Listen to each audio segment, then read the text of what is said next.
AI is about to hit a power wall, literally. You have predicted we will hit supply elasticity walls soon, whether in gas turbines, transformers, or the grid itself. Which breaks first? And what does that look like for an AI company trying to bring a new cluster online in 2026? That's a good question. So I think the question is, what is the rate limiting step from the perspective of the data center developer?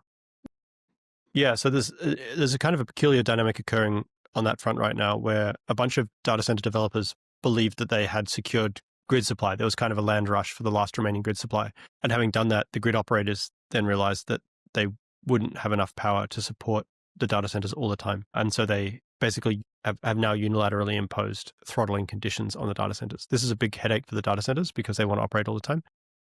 But it's a solvable problem with batteries. So what happens is they put in an order with any of 20 or 30 different battery suppliers, and they just basically upgrade the UPSs at the facility to handle, instead of like a 30-minute outage, to handle like a 2-day outage or something.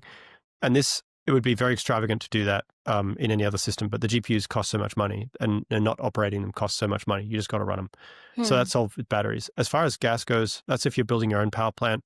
I mean, XAI went and bought a gas turbine from overseas, dismantled it, and shipped it to the United States. So like, I feel like there aren't that many more times you can run tricks like that.